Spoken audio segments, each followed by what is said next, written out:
Big good one here, and eventually we will. Like, subscribe, share, comment, all that good stuff. Help promote and rank up my channel. It only takes a moment to help support my channel, and it only takes a click of a button. So if you could please subscribe, I'd greatly appreciate it. It means a lot to me. So let's talk about this Obi-Wan TV show. The one I'm most excited for from the Disney announcement of Star Wars slate of shows to come. The one I'm most excited for. It's Obi-Wan, man. Ewan McGregor as Obi-Wan, my favorite version of Obi-Wan. Absolute favorite character in Star Wars. Back with Hayden Christensen, as they stated, are awesome things, but also very concerning things. Very concerning things. From the stuff she said, like the rematch of the century. The rematch of the century. These guys aren't supposed to fight until A New Hope. So you're gonna break continuity, you're gonna break the established canon. So there are a lot of very eyebrow raising things going on with this particular situation. Not only that, there's a rumor that Hayden Christensen will film scenes without Darth Vader's helmet on in Obi-Wan Kenobi Series, which in established canon would result in his death. Running around without his helmet on is pretty ridiculous. Considering how he looked and all that, he would not be very recognizable. However, you could say that Bacta healed up most of his scar tissues and most of the burns, as you've seen there in Return of the Jedi. He's got pale white skin. He's mostly healed up in the face. So it's not out of the question to have him running around. I mean, it's out of the question to have him running around without his damn helmet on, but how far are we going to go here? Is it just going to be like the scene in Empire Strikes Back where you see the helmet coming down, he's in his little, it just briefly show his face and then show Hayden Christensen through nostalgic flashback that Obi-Wan's experiencing, fond memories of Anakin, fond adventures with Anakin, or maybe calling back to those moments where he should have seen there was a problem, maybe that kind of stuff. But this show is going to be jam-packed with female characters of diversity. I don't know why. It's Obi-Wan's show. First of all, I really want this show, but the fan service at the expense of continuity in established stuff like that doesn't work for me. I'd rather not have it if that's the case. So this supposed to largely, from my understanding, largely take place on Tatooine, where Obi-Wan is in hiding. Another question: if Darth Vader and Obi-Wan supposed to fight, well, then Darth Vader knew that he was on Tatooine. That just brings up so many other questions. And if they're gonna have the rematch of the century, like Kathleen Kennedy says, then they're gonna fight, and for some reason, Darth Vader's gotta leave thinking that Obi-Wan's either dead or he just escaped and he's going to give up. He's going to, leave Tatooine alone? Like, no.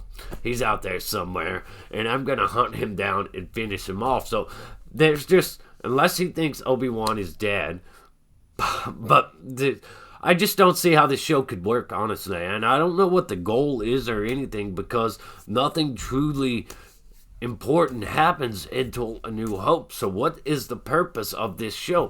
What would be what would cause why are we doing this show? Why are we doing this show? What is the point? What are all these other women? Are they supposed to be force sensitives or something that Obi-Wan just trains?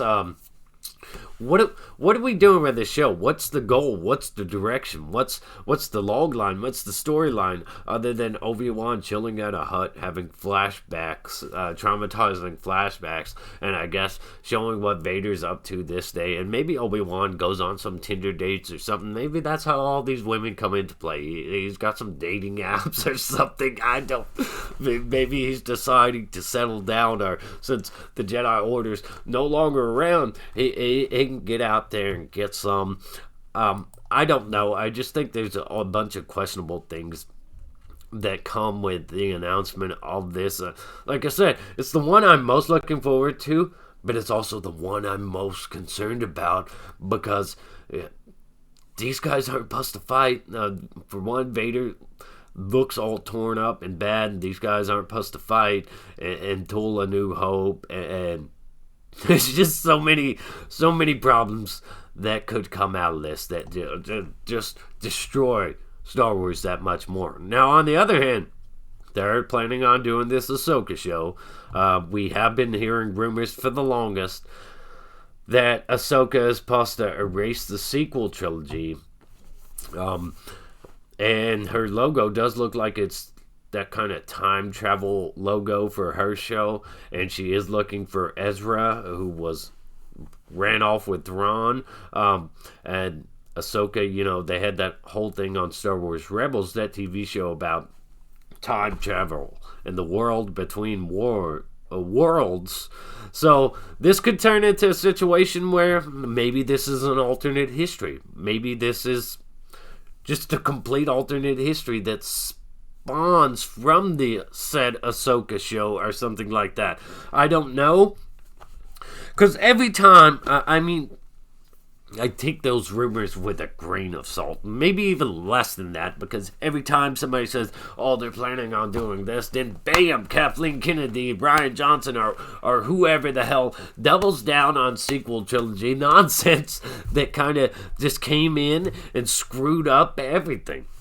So I am not convinced that there is a certain credibility there to speculate about what could be, what could happen.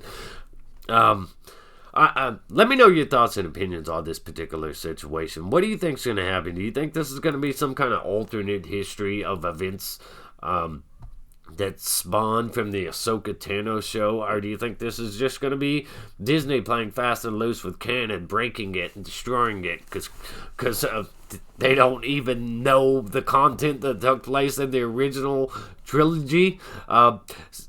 It's just crazy. It's crazy. Let me know your thoughts and opinions. Fake good one here. Eventually we will. Remember, click that subscribe and comment down below. I greatly appreciate any and all subscribers. I will respond to your comments. Big good one here. Eventually we will. Stay awesome. Rock on.